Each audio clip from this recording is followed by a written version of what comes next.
Jaya Radha Madhava Kunja Bihari.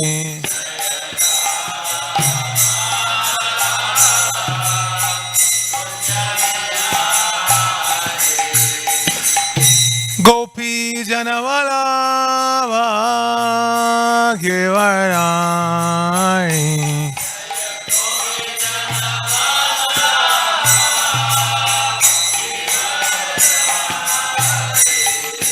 Gopi Janavalava Givarai.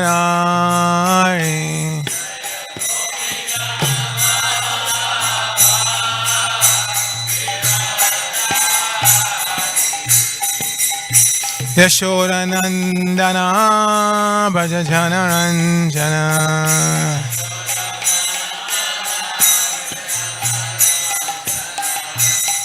Yashoda Nandana Braja Jana Ranjana.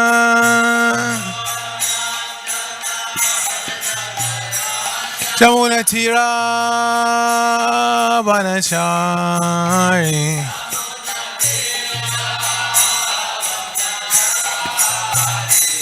Jamuna Tira Vanachari.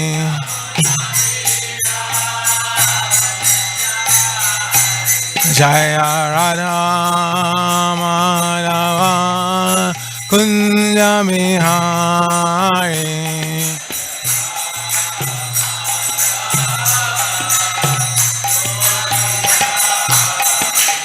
Jaya Radha Madhava Kunja Bihari.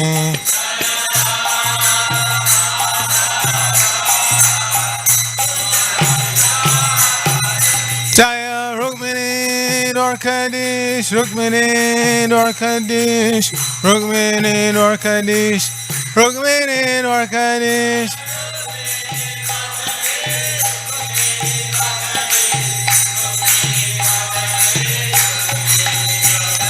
Jaya Jagannath, Jaya Jagannath, Jaya Baladeva, Jaya Subhadra.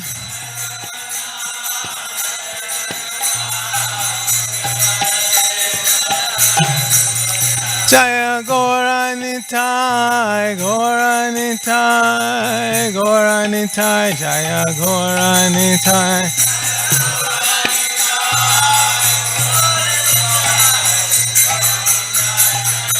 Jaya Jaya Prabhupada, Prabhupada, Prabhupada, Jaya Prabhupada.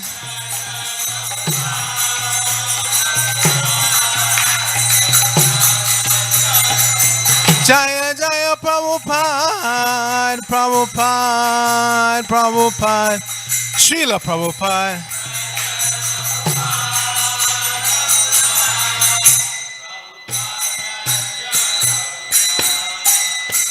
Gaur Premanandi Haribo, Jaya Om Vishnupad, Paramahamsa Padaprajak Acharya Asatar Sata Sri Sriman. ISKCON BBT Founder Acharya Divine Grace, AC Bhaktivedanta Swami Maharaj Prabhupada Ki Jai. Nitya Lila Pravishya Om Vishnupad is Divine Grace Srila Bhakti Siddhanta Saraswati Thakur Prabhupada Ki Jai. Ananta Koti Vaishnava Ki Jai. Nam Acharya Srila Haridas Thakur Ki Jai. Prem Sakahosh Krishna Chaitanya Prabhu Nityananda Shri Advaita Gadadhara Shri Vasari Gaur Bhaktivinoda Ki Jai. Shri Shri Radha Krishna Gopa Gopana Shama Kunda Radha Kunda Giri Govardhan Ki Jai. Shri Brajamumi Namanam Ki Jai. Shri Navadvip Mayapur Dham Ki Jai. Shri Lachal Jagannath Puri Dham Ki Jai. Ganga Mai Ki Jai. Jamuna Mai Ki Jai. Bhakti Devi Ki Jai. Shrimati Tulsi Maharani Ki Jai. Most beautiful Lordship Shri Shrukmini Dwarkadish Ki Jai. Shri Shrukmini Dwarkanath Ki Jai. Shri Shri Jagannath Baladev Subhadra Ki Jai. Shri Shri Gaurnitai Ki Jai. Samaveta Bhaktivinoda Ki Jai. Going back to home, back to Godhead Ki Jai. ISKCON Los Angeles Yatra Ki Jai. Barihad Mardanga Transcendental Book Distribution Ki Jai. International Food for Life Transcendental Prasadam Distribution Ki Jai. Shri Harinam Sankirtan Ki Jai. Nitai Gaur Premananda. Hari Hari Bol. All glories to the assembled devotees. All glories to the assembled devotees. All glories to the assembled devotees. All glories to Shri Shri Guru and Gauranga. Glory Srila Prabhupada. Narayanam Namaskritya Naram Chaiva Narottamam Deving Saraswatim Vyasam Tato Jayamudhirayat. Before reciting the Srimad Bhagavatam, which is our very means of conquest, let us offer respectful obeisances unto the personality of God and Lord Narayan, unto Narayan Rishi, the supremest human being, unto Mother Saraswati, the goddess of learning, unto Srila Vyasadeva, the author, and unto Srila Prabhupada, who is the translator, commentator, and our spiritual master. Nashta Prayeshu Bhadreshu Nityam Bhagavata Sevaya Bhagavata Uttama Shloke Bhaktir Bhavati Naistiki. By regularly attending the Srimad Bhagavatam class and by rendering service unto the pure devotee, all that is troublesome to the heart is almost completely destroyed, and loving devotional service unto the personality of Godhead, whose worship with transcendental songs becomes established as an irrevocable fact. Om Namo Bhagavate Vasudevaya. Om Namo Bhagavate Vasudevaya. Om Namo Bhagavate Vasudevaya. So we're continuing reading from the first canto of the Srimad Bhagavatam. This is chapter 5, Narada's instructions on Srimad Bhagavatam, and today's text is 9. Yata Dharmadayash Charta Muni Varyana Kirtita Na Tata Vasudevasya Mahima Hi Anavarnitaha Yata Dharmadayas Charta Muni Varyana Kirtitaha Nattata Vasudevasya Mahima Hyanavarnitaha. Vasudevasya doesn't have a long A at the end. It's not Ya. It's just Ya. Yata Dharmadayas Charta Muni Varyana Kirtitaha Nattata Vasudevasya Mahima Hyanavarnitaha.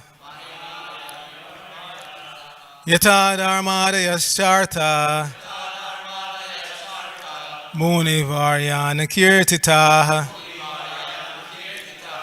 Nattata Vasudevasya Mahima Hyanavarnitaha. Please chant.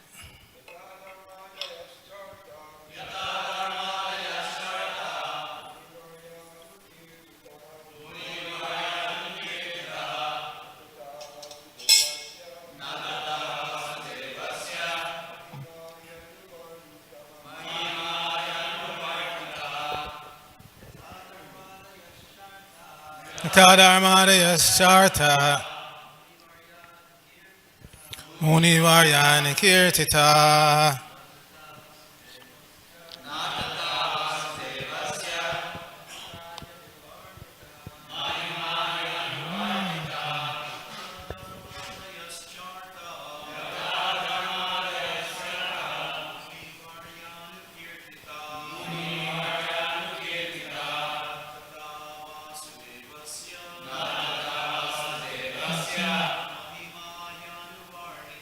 Mahima Hyanavarnitaha. Yata Dharmadayas Charta Muni Varyana Kirtitaha Nattata Vasudevasya Mahima Hyanavarnitaha. Vaishnavins. Yata Dharmadayas Charta Muni Varyana Kirtitaha Nattata Vasudevasya Mahima Hyanavarnitaha.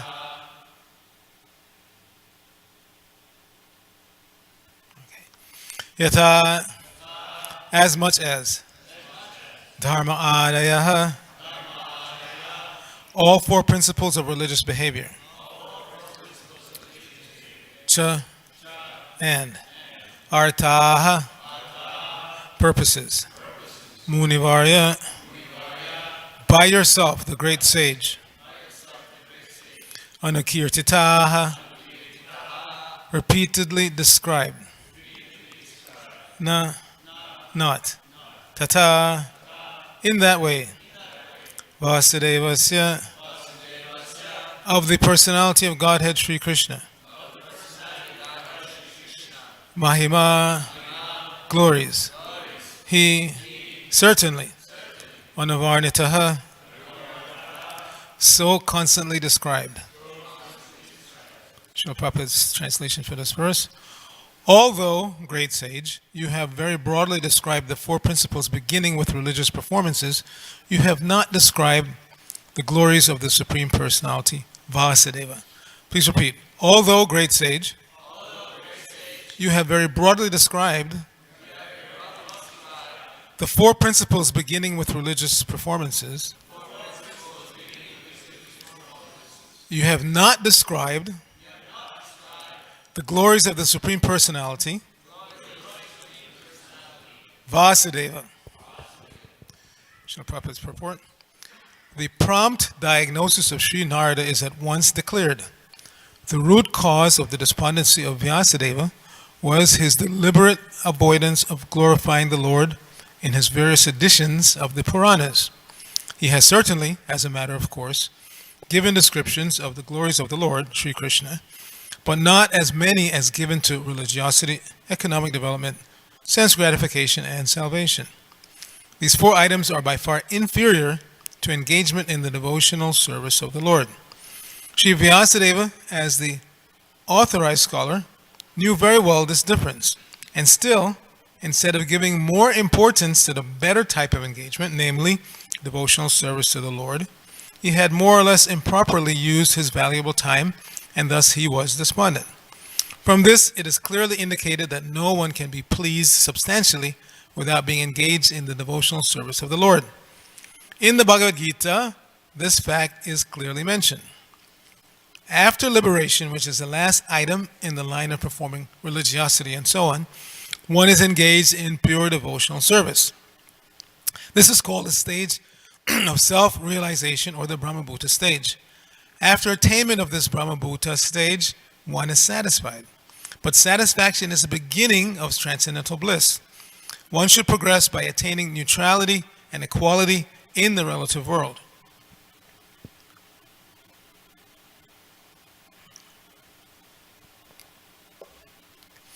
And passing this stage of equanimity, one is fixed in the transcendental loving service of the Lord. This is the instruction of the personality of Godhead in the Bhagavad Gita.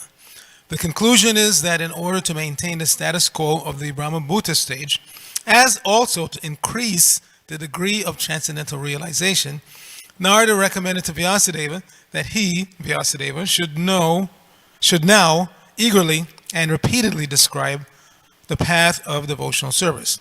This would cure him from gross despondency.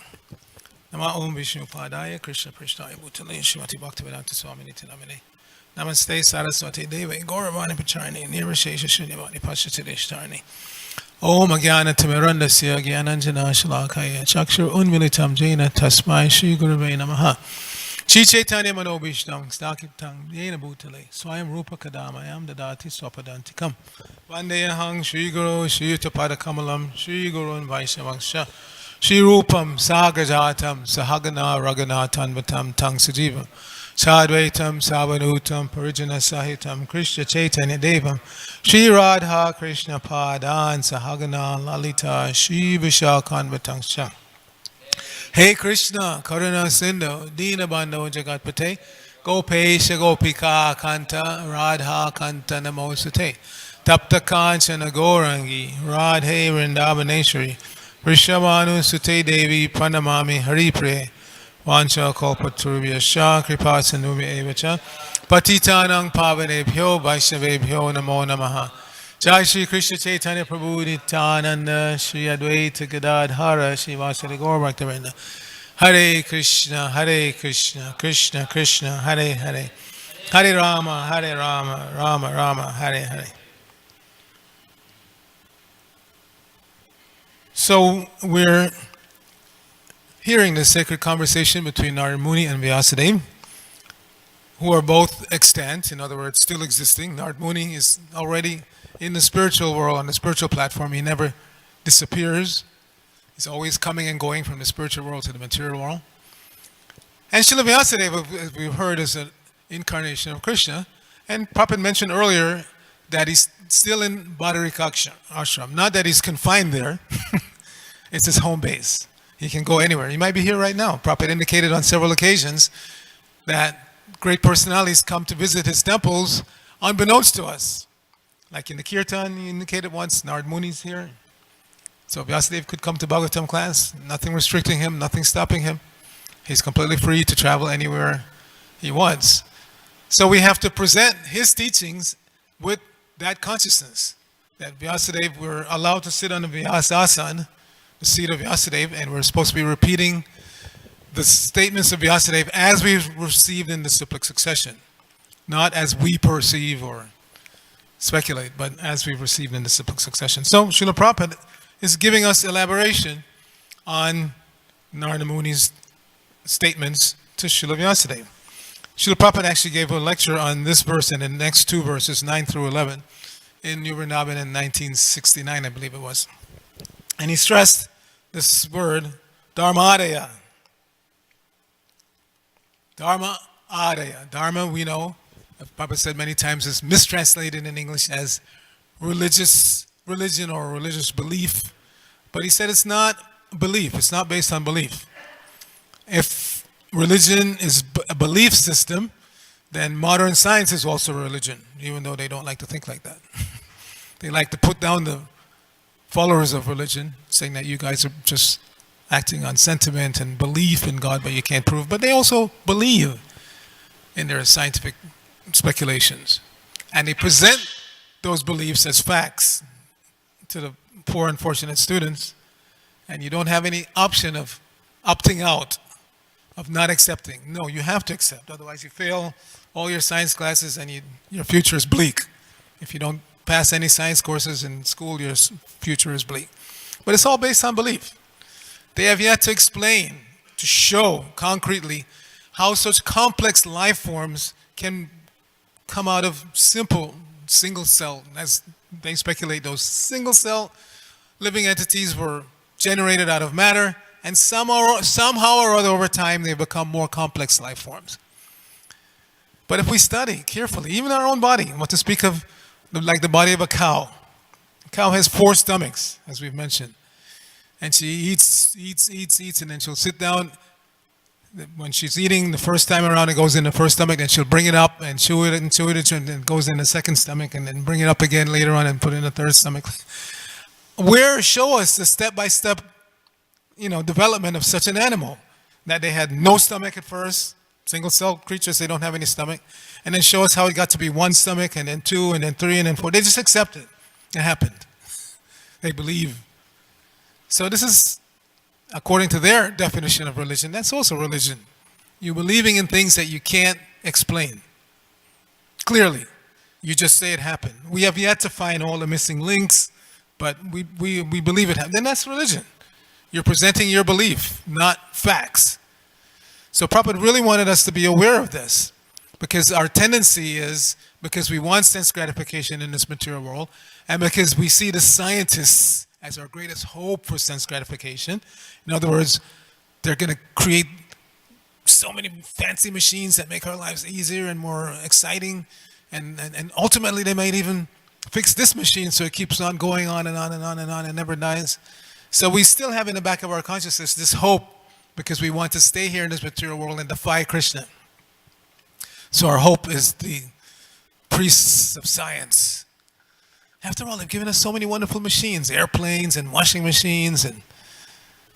But Prabhupada pointed out, you look at any of their so-called great inventions, they've created a set of concomitant miseries that go along with it in order to produce that gigantic airplane that can carry 600 people at a time from America to Europe. So many people have to be employed, making every part down to the smallest screw. Somebody's employed in some job that they probably hate. They go to work every day and they have to take this metal and put it in this machine and push a button and stamp it and make all these thousands of screws. Or bigger parts, or the electrical systems of every subsystem of that plane, somebody's laboring to make. And they don't feel happy about it, guaranteed, for the most part. They're not happy. Every day laboring away, making some obscure part that goes into some gigantic machine like an airplane. And then we know how travel is so bothersome nowadays. To get 600 people on one plane means 600 cars have to go to LAX to drop off and pick up people coming in on another plane, put 600 people. And then you get on that plane and it is so uncomfortable and you can't breathe after an hour, but you're there for 15 hours. If you're going to India, especially, non-stop LA to Dubai or wherever, Frankfurt, 10 to 15 hours of flying. Or if you go through China, same thing, 15 hours to Guangzhou or someplace like that. Then you get an hour break and then another 5-hour flight to Delhi. So it's miserable. Their so-called advancement of science simply creates misery for the living entities. So, but why is there such stress on that? Because they're stressing Artha, economic development. Prabhupada said in that lecture that first you have to stress religiosity, real religion.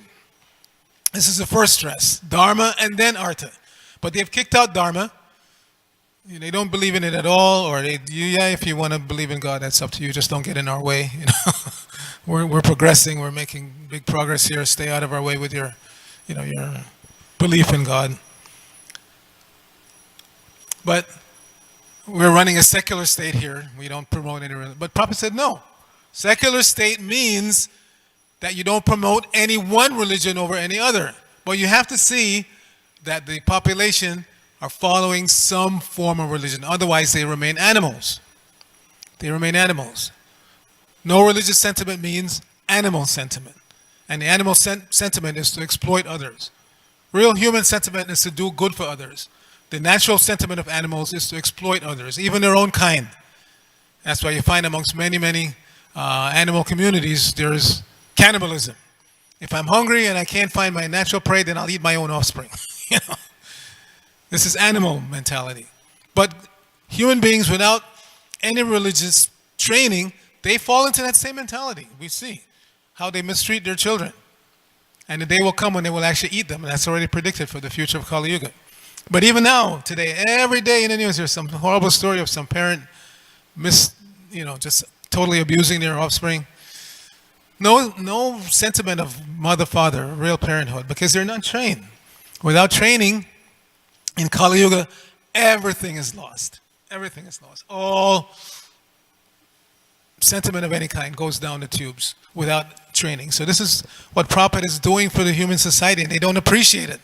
By creating his International Society for Krishna Consciousness, he's creating real human beings, not polished animals, which is what exists out there. Polished animals.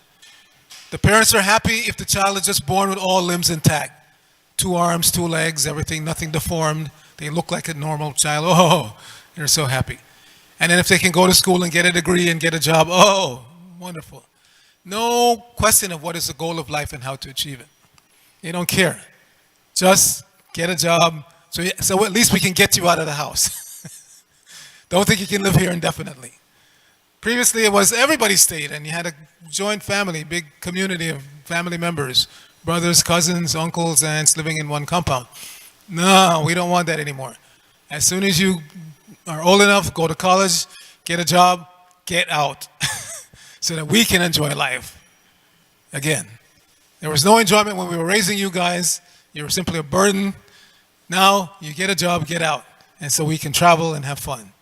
This is the modern parental attitude. So this is not human life. This is not human life. And people, recently I scanned the Yahoo News every day just to see what's prominent. So a couple of days ago, because it was Christmas time, somebody posted an article saying how Muslims believe in Jesus. They accept Jesus. And it's even in the Quran, they quoted a couple of verses that mention Jesus and that he's Messiah like that. And then some Christian wrote back, but they don't accept him as Son of God. And then there was a big discussion back and forth about that. So then I chimed in. I said, we're all children of God. Otherwise, why do you call him Father? So it was noteworthy. Every other post, there was so many thumbs up and down. My post, no reaction. I checked the whole day, the next day, nobody reacted. Because they don't want to think. They don't want to stop and think. Yes. If God is, if we say, oh, our Father who art, then I'm his son. Why would you be calling him Father if you're not his son? You don't go up to some strange guy and say, hey, Dad. You don't do that. You call somebody Father who's actually your father. So God is the Father of all of us, not just the Father of Jesus Christ. He's everybody's Father. But we know that there are special offspring. Even on the mundane level, we see that. In a family of 3, 4, 5 children, there'll be 1 or 2 that are really dedicated to the parents and, they want the parents' input and they follow their guidance and like that. Good children. And in every batch, there's going to be at least 1 or 2 that are really bad. Bad and then really bad, like the Menendez brothers we've talked about so many times here in California. They're a famous case. Parents were rich, they couldn't wait for them to die and inherit, so they killed them. So like that, you have a variety of offspring. Depending on the modes of nature we know that they're born under, they're going to act differently. From the same parents, you can have somebody, Papa would point out, that becomes a judge, and another son that becomes a thief and comes before his brother to be judged. So it's like that. Depending on the modes of nature that you cultivate, from the same parents, you can have vastly different offspring. So similarly, on the spiritual platform, even though God is everyone's father, some are good sons, completely obedient to God and will do what God wants. And even beyond that, they will try their best to please God at every moment. That's the pure devotee of the Lord. And then you have the mixed middle, and then you have the really bad ones who deny God's existence and try to even kill God, and then He appears before them like Hiranyakashipu, like that. So variety of offspring, but we cannot deny how you can say you're a religious person, you believe in God, God is the Father, and then you say, but Jesus is the only Son. It doesn't make any sense. We're all children of God. We just have to be trained how to be good children. Stop being bad children. You have to be trained properly. So Srila Prabhupada is doing every government around the world a favor by spreading his International Society for Krishna Consciousness, training people to do good for others, ultimate good. Bhajanarayan Maharaj, I'm on his mailing list, so he sends out a lot of inspirational stuff and sometimes some things, warnings about people who travel around claiming to be sannyasis and they're not, stuff like that. He's always sending out. So a couple of days ago, he sent out one email about the situation in Toronto. In Toronto, the weather is so bad right now. It is so cold, like minus 27 or something like that. They've canceled all of their New Year's related outdoor activities, everything canceled. But in that environment, the devotees are going out every day. Every day the devotees go out and distribute books in minus 27-degree weather. And they had goals, and they're meeting their goals. They wanted to distribute so many thousand Gitas for the marathon. They're very close. And they wanted to distribute something like 200 sets of Bhagavatam, and they're also getting close to that goal. So like that, devotees of the Lord, even devotees in training, not saying that these are all pure devotees of the Lord necessarily, but because they've committed to this devotional lifestyle, they are doing good for others. That's their life. They're doing good for others. At the risk of their own health, they go out in sub-freezing weather. And this is not something new. This was going on when Prabhupada was here. The devotees, especially Radha Damodar party, they knew Prabhupada needs every dollar he can get from America to build his Indian temples. So devotees were going out in this weather. And I wasn't part of the party. I did a little traveling Sankirtan, but not in that kind of weather. But so devotees would go. Suhas and Surya can attest. They would go to, Minneapolis, to all kinds of northern places in the dead of winter, and people were so impressed. Sometimes people would say, I'm buying this book, not because I believe necessarily what's in the book, but because I see how dedicated you guys are. So dedication will attract positive response. When people see how dedicated the devotees are, in all kinds of weather, they go out. Similarly in Hawaii. Somebody told me that they used to go out every day there in Honolulu. Rain, shine, it didn't matter, they were out. And one day, one old lady came up to one of the brahmacharis and said, Can I get one of your magazines? So he was shocked. Yes, of course. Nobody in those days would come up and ask, you know. And she said, you know why I'm buying this magazine from you? Because I see that you people are so dedicated. No matter what the weather is, scorching heat, rain, whatever, you come out and chant. So dedication on the path of Christian consciousness attracts positive attention. So we should know that. It's not that we should feel that because we don't get immediate reaction all the time that what we're doing is not worthwhile. No, it's taken note of. If not by the general population at any one given point, Srila Vyasadeva is taking note. Narad Muni is taking note. Srila Prabhupada, Krishna ultimately takes note of everything that we do. So we should go on in that spirit, go out, spread the holy name, distribute prasadam, distribute teachings of Srila Prabhupada, and it is being noted, and we will be justly rewarded. We will be way beyond anything we can imagine. They're trying to give us economic rewards, and they're failing like anything. Up and down, up and down. Not just America, anywhere in the world, the economy is up and down. Because it's a material world. And Chanchala, the Lakshmi Devi is Chanchala, because she's a property of Narayan. So if you try to own her without paying obeisances to her pati, Lord Narayan, and she's not going to stick around. So we see, one generation may be very wealthy, and then the very next generation it's all gone. Or one person in one lifetime. They go up and down. They were poor, they win the lottery, $300 million, and come back in 6 years and they're again poor. You know, like that. So Lakshmi Devi is Chanchala. You cannot control her without surrendering to her master, Lord Narayan. So the devotees are intelligent. They don't try to control Lakshmi Devi. They try to please her pati, Lord Narayan, and then whatever he decides to give, the devotees accept.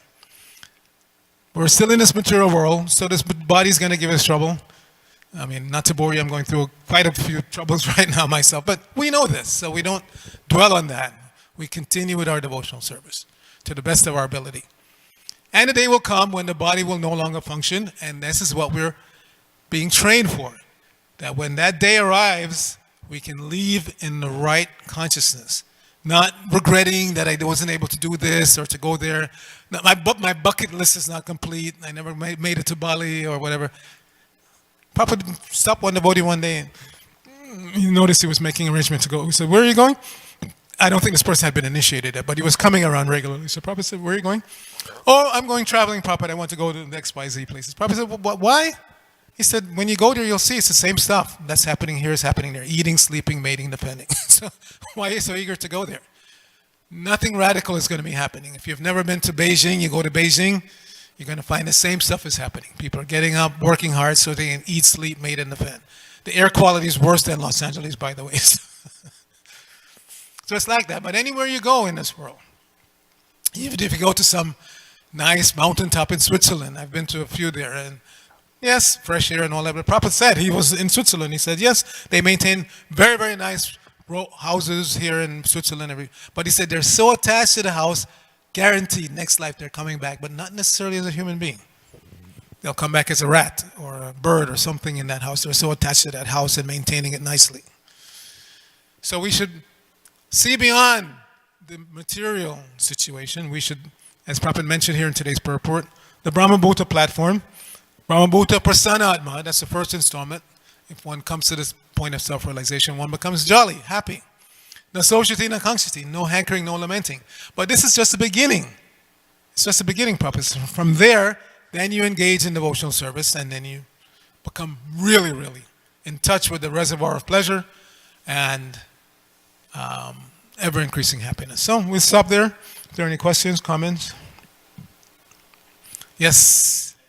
Shri Madhav Mahotsav Prabhu.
Yeah, well, we can't immediately turn the clock back in terms of their complicated lifestyle. We just add this Christian consciousness. Prophet would say, we're not against machines. If you're a Christian conscious person, you can utilize anything in Christian service. So we're not saying that immediately, shut down all the airports and go back to bullock carts. We're not saying that. But yes, don't travel thinking that you're going to find some, revelatory experience somewhere. It's not the case. That's not going to bring you to the satisfaction that you're looking for. So we need to read Prabhupada's books carefully and present them carefully to the public, and that's our duty. But carefully. I had an experience on Sunday. I went to serve the Sunday feast, and there was some devotee, doesn't live in the community here, but he comes pretty regularly. And he said, can I ask you a philosophical question? I said, sure. So he said, what are the 18 kinds of perfection? I said, what are you talking about? He said, I read in the third canto, I believe it's chapter 24, text 42, Prabhupada said there are 18 kinds of perfection. Do you know what they are? So I said, I don't necessarily think that's what Prabhupada said there, but I will look when I go home and then I'll respond to you. So I looked, and Prabhupada said, clearly in the purport, it's a verse about Kardama Muni leaving home and taking sannyas. So in the purport, Prabhupada said, there are 18 processes for attaining knowledge and perfection. Big difference. 18 processes for attaining knowledge and perfection.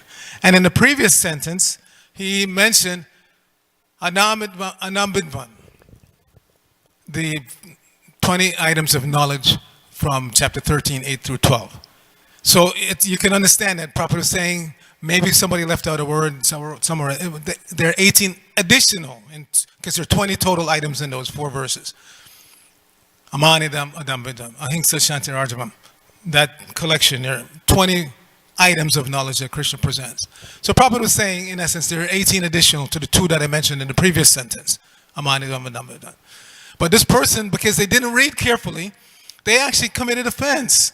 He said that he told this to some other devotee, and that devotee went to a sannyasi and asked him what are the 18 kinds of perfection, and the sannyasi didn't really know what he was talking about and was guessing, and there are no 18 types of perfection anywhere that Prabhupada mentions. You have to read carefully.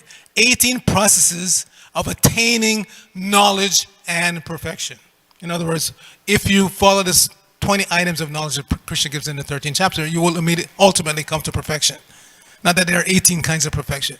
So the point I'm trying to make is read Prabhupada's books, but read them carefully.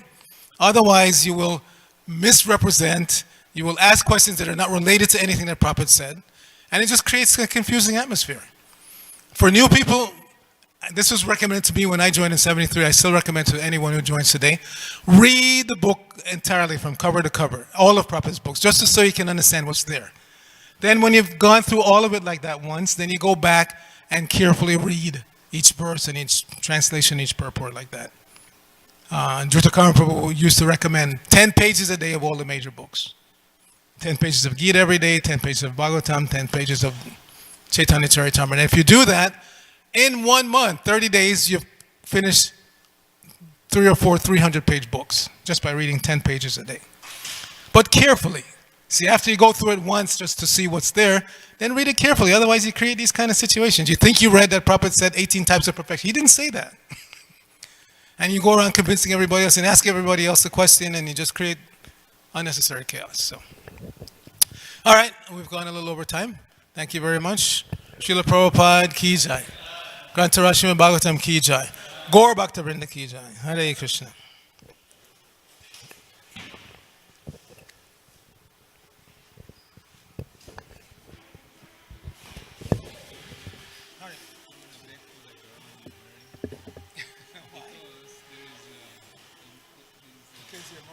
I'm just teasing you.